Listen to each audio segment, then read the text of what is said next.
it's crazy. I don't know. Nobody can ever understand that until you go through it, how it is. Because you go so hard. NBA season so hard, game after game after game, practice, game. And then one day it's like, boom. It's like pin drop. Like, wake up like, what am I going to do today? Like, yeah, and it's like that. It's really like that. So those mixed emotions and all that, it's funny. Doing all the interviews, and then everybody's different. Like, some guys just signed a new deal here, and they're going to be here for a while. Or, you're either a free agent like me, or, or you're a free agent and, it's a different situation. Everybody's situation is different, all 15 guys. So it's 15 different emotions.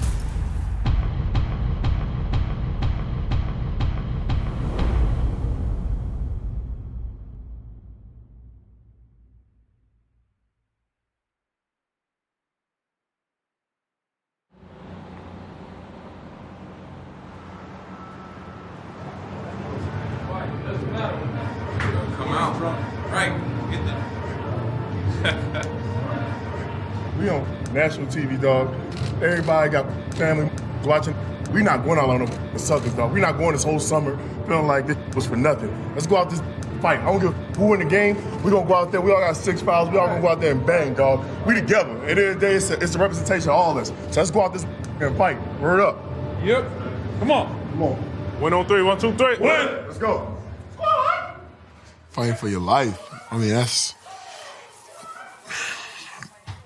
the fight, man. It was it. It was all about the fight. That's what, the message was with the players, just us together. We've been through, even this short time after the trade and get here, been through a lot, ups and downs, but it's like, you know what?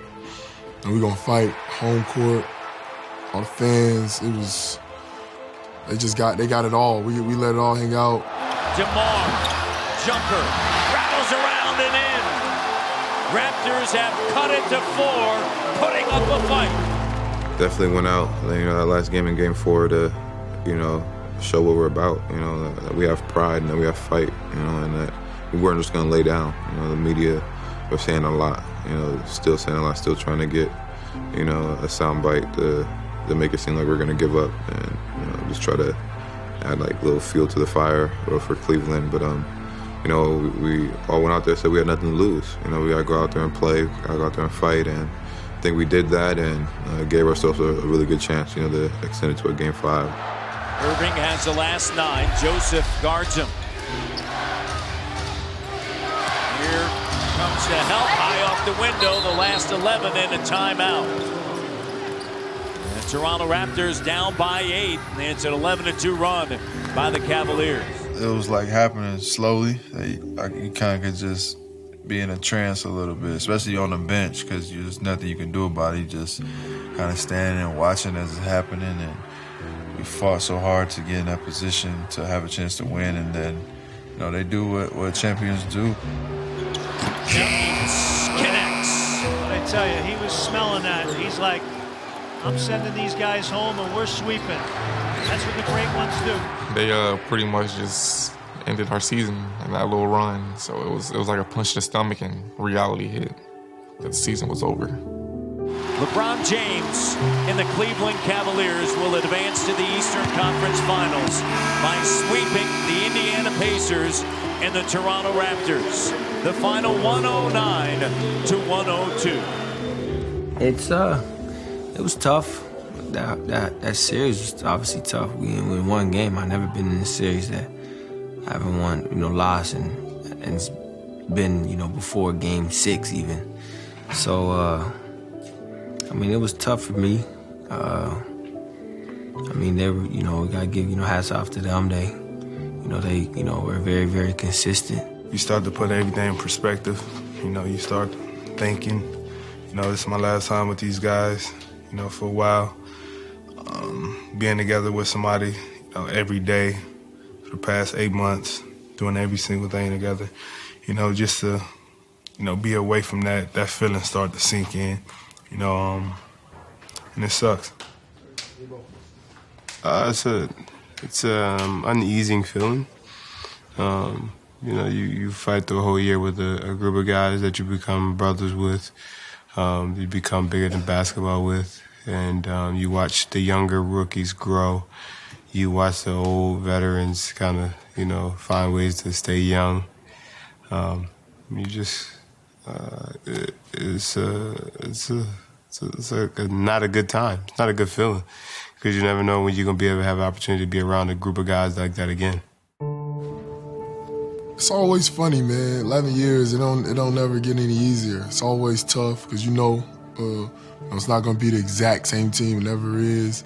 And, going through all that stuff with the guys and being together. I mean, I don't think people realize how much we're together.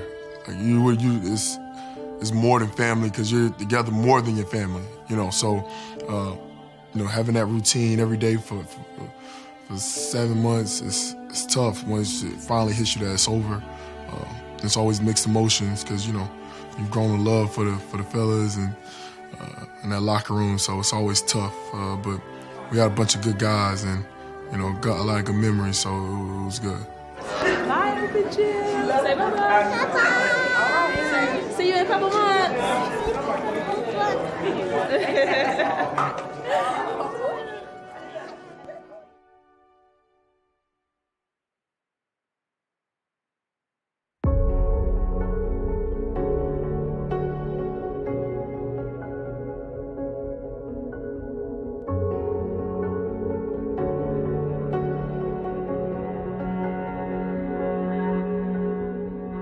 It's a movie. I mean, it was a movie. And Kyle Lowry just continues to put on a show. He's been the best point guard in the East. I mean, it was the ups and downs and some great ups, some really hard falls and downs, trades, changing of the culture, changing of players, changing of situations, changing of expectations. Here's Norman Powell. Everything was good at the beginning. We worked. We went through our ups and downs. We went through that slump midway, halfway through the season. Now the corner three! Splash! Made some big trades, big moves during All-Star break, and was able to get Serge and PJ and turn things around, for the better, and really helped us get back in the position for the playoffs. Fight, man! It was big, man. It was good for me for it to come back full circle here, how it ended, and to be back and to get so much love and fans. And it was amazing. It was amazing. My time back was unbelievable. I don't have one bad thing, man. It was an amazing time back in Toronto for sure. Let's go around with the game. Because you put the game in the table. That's right. Get that stone from the gym. Yeah, get that on there. So, hey. Just being able to fight through adversity and being able to stick it out and still make it through, 50 wins and being one of the last 8 standing. All right, listen. We played 8 games. It's real now. We went to the Eastern Conference, took 6. I'm trying to get a break. It might seem drastic, but to me, the season was a failure. No championship ring. It's just what it's about, and I mean that. That's what it's about to me, is winning a championship ring. Leave me alone. When you come up short, and especially when you get swept, it's kind of a bitter taste and something that, as a competitor, that just kind of eats away at you.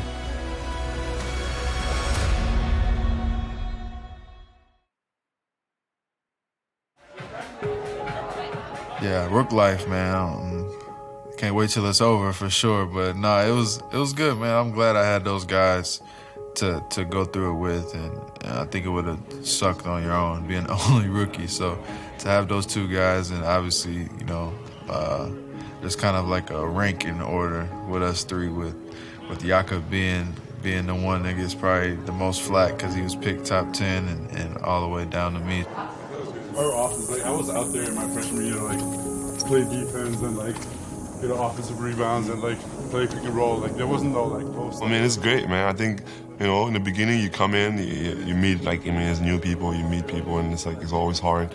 I mean, I've always been an easygoing guy, so it hasn't really been hard for me to make friends and things like that. But coming in, you don't want to step on anybody's foot. You're trying to watch what you do and just trying to figure out everybody and what everybody does.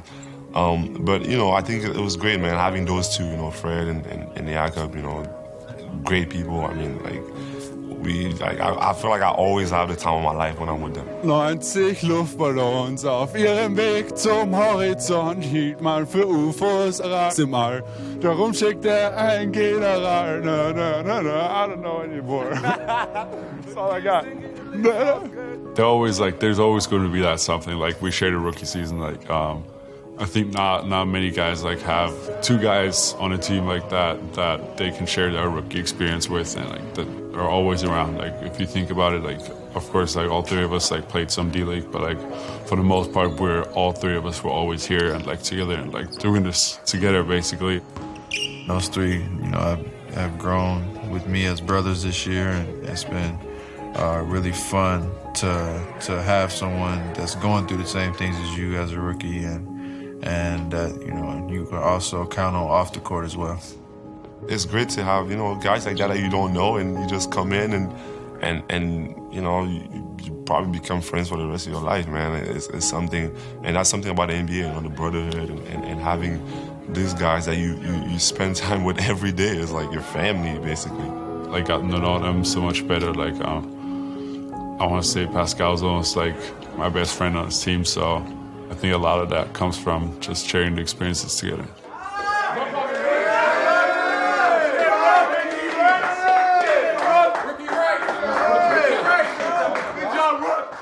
Yeah, we have a good bond. All the young guys are pretty much, you know, we come in early together. We pretty much have to do everything together, you know, stick together. So I think we have a good bond, the younger guys. I think most of us are going to take trips together this summer. You know, it's been 2 years in a row now that, you know, I've been able to connect with somebody closely, like right off the bat, me and Delon. You know, I'm having that connection in college, and then me and Fred having the connection of playing 4 years, you know, get the ball rolling with talking, conversations, and seeing we have similar mindsets, especially me and Fred. You know, that underdog, chip on our shoulder, like Fred, you know, being undrafted, and me, you know, being drafted in the second round, and only because we've been in college for 4 years. You know, it gives you something to talk about, gives you a reason to work out together and pick each other's brain. For me being here for such a short amount of time, the bonds that I built, you know, with guys, it just seems weird. Like, it feels like I've been here way longer than I am. And I think I was able to, you know, gain the respect of a lot of guys, and in a way that transcends basketball, you know, and just somebody that you really view as a good stand-up individual, and it's mutual. And there's, you know, so many guys on this team that I've grown close with this year, from top to bottom, and it's just been a blessing, obviously. Hey, what teammate y'all know share nachos? Good, Debo. God.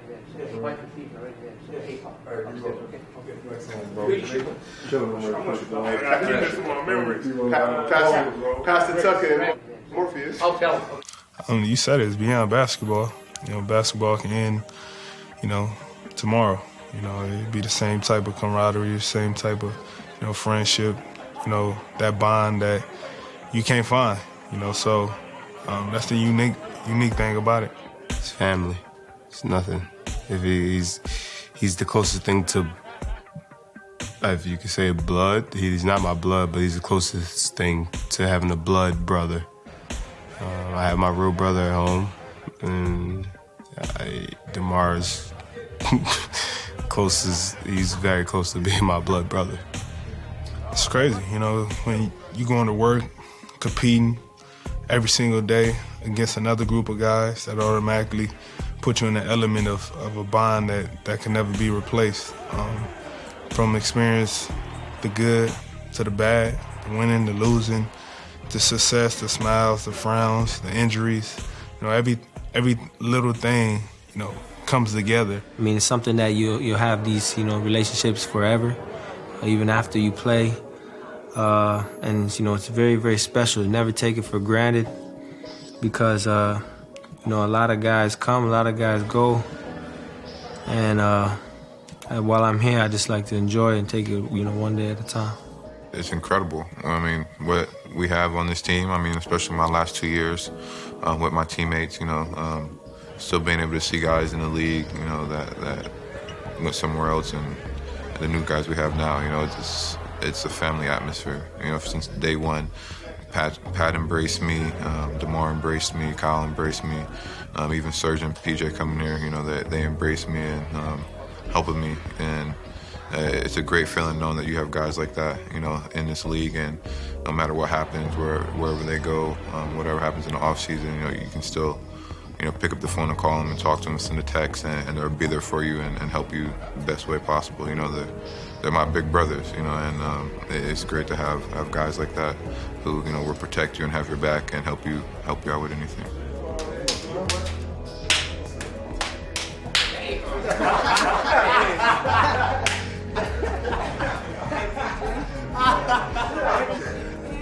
You know, NBA is like a fraternity. Guys, you know, in and out throughout the years, and you know, once you get my age and been around for a while, you meet and know so many guys. You know, it's always a love and respect, and it's one of those things. You know, it's not just basketball. It's bigger than basketball.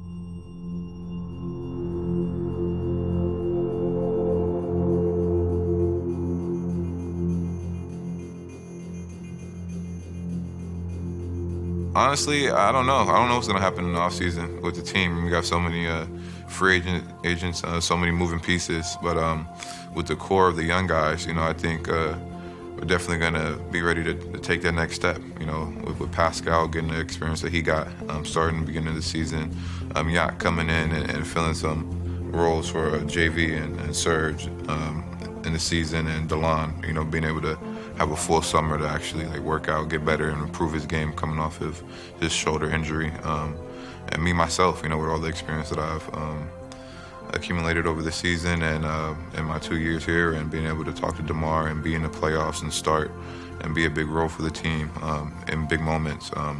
It's good for us, you know, especially Fred. Fred was able to come in and play and get experience in minutes and grow his game. So I think the core young guys are going to be good and hungry and eager to get better and come back with a bigger role. And for the vets who, you know, are having to make decisions with contract and stuff, we'll leave it up to them. But for the guys who are going to be here, we're definitely going to come back and be better than we were last year and show that we have a lot of fight and there's no quitting us. Free agency. So, you know, dealing with that, I mean, it's always a good thing, but, you know, bittersweet because you never know what's going to happen. You know, the wind can blow a lot of different ways, and, you know, I'm at that time in my career where, you know, it's good to be able to have choices and pick, but you want to go to a good situation and fall in a place where you feel like you can help, but also be a good place for you, a good fit. So, we'll see, man. We'll see what happens. For the immediate future, you know, I'll be, you know, opting out of my contract. And I haven't thought about anything besides, you know, getting better at basketball, finding ways to continue to grow as a man, finding ways to just, you know, figure out how to become a better basketball player. Other than that, you know, the future is live day by day. And when the future gets here, the day will be the day. I mean, Kalo is Kalo, man.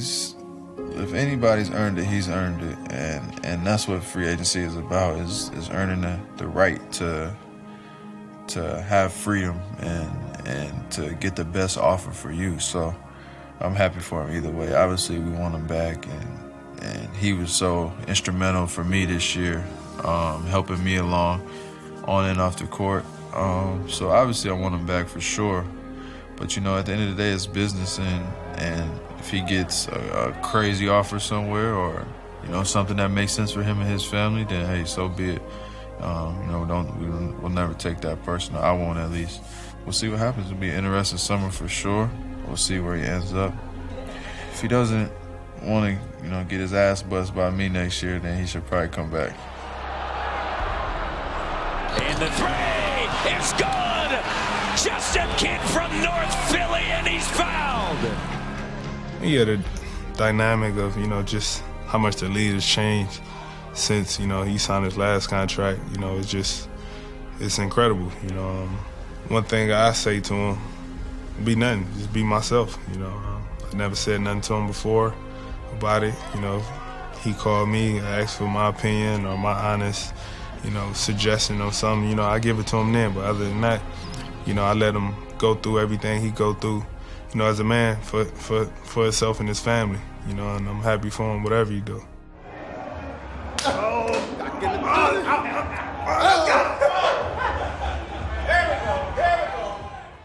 Yeah, I don't think we've seen the best Raptors basketball in the playoffs yet. I think there's another level we can get to. I think there's another step, we can take to be an elite, a championship contender team. And we're going to get there. We're a very young team still, and there's steps that we can take to get better. I don't know. We just hope we come back better and have another opportunity to get back here, to be playing in May, to be playing late in the season, to be another contender, to be a team talked about. That's always my hopes, and that's what I work for in the summer.